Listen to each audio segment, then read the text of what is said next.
హైదరాబాద్ లో మరో gang rape ఘటన వెలుగులోకి వచ్చింది. వనస్థలిపురంలో సాఫ్ట్వేర్ ఇంజనీర్ పై అత్యాచారానికి పాల్పడ్డారు అని తెలుస్తోంది. ఓంకార్ నగర్ లోని బొమ్మరిల్లు హోటల్లో ఈ ఘటన జరిగిందని పోలీసులు చెప్తున్నారు. నిందితుడు హయత్ నగర్ లెక్చరర్స్ కాలనీకి చెందిన గౌతమ్ రెడ్డి. ఓ యువతకి గౌతమ్ రెడ్డి చిన్ననాటి నుంచి ఫ్రెండ్. నిన్న సాయంత్రం ఇద్దరు కలిసి రెస్టారెంట్కి వెళ్లారు. ఇద్దరు మద్యాన్ని సేవించారు. ఆ తర్వాత హోటల్లో ఇప్పుడు మీరు చూస్తున్న ఈ రూమ్కి వెళ్ళారు. ఆ రూమ్లో ఇద్దరు మద్యాన్ని సేవించారు. అయితే మత్తు నుంచి బయటకు వచ్చి చూసేసరికి గౌతమ్తో పాటు గదిలో మరో వ్యక్తి రక్తపు మడుగులో కనిపించారని చెప్తున్నారు. ఐడి ప్రూఫ్ ఆధారంగా యువతి కుటుంబానికి సమాచారం అందించారు. ప్రస్తుతం గౌతమ్ రెడ్డి అతని స్నేహితుడు పరారీలో ఉన్నారు.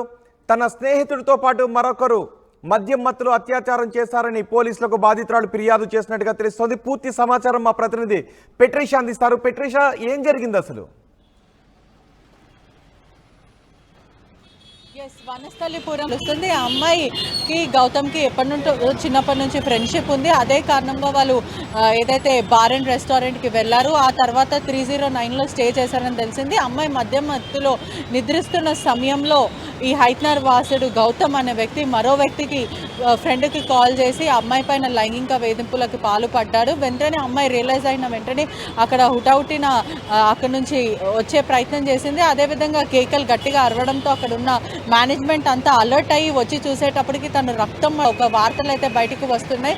అదేవిధంగా తిన్ననాటి స్నేహం ఉన్న వ్యక్తితోని ఒకటి రూమ్లో ఎలా స్టే చేస్తుందని కూడా ఆ మహిళ మీద అనేక క్వశ్చన్స్ అయితే రేజ్ అవుతున్నాయి. ఒక వ్యక్తి అతను గౌతమ్ రెడ్డి అనే వ్యక్తి ఆ అమ్మాయి నిద్రిస్తున్న సమయంలో, బాధితురాలు నిద్రిస్తున్న సమయంలో అటెంప్ట్ చేశాడు. అదేవిధంగా మరో ఫ్రెండ్కి కూడా కాల్ చేసి గ్యాంగ్ రేప్కి పాల్పడ్డాడని కూడా పూర్తిగా అయితే సమాచారం వస్తుంది.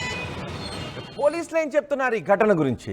ఆ నిందితులిద్దరూ ఎక్కడున్నారు? వాళ్ళ ఆచూకీ ఏమైనా తెలిసింది ఎక్కడున్నారు అనే విషయం? పోలీసుల సమాచారం మేరకు అయితే గ్యాంగ్ రేప్ అమ్మాయి పైన లైంగిక వేధింపులకు పాల్పడ్డారు. అమ్మాయిని వెంటనే అక్కడ హోటల్ సిబ్బంది వాళ్ళందరూ కలిసి స్థానికంగా ఉన్న హాస్పిటల్కి తీసుకెళ్లారు.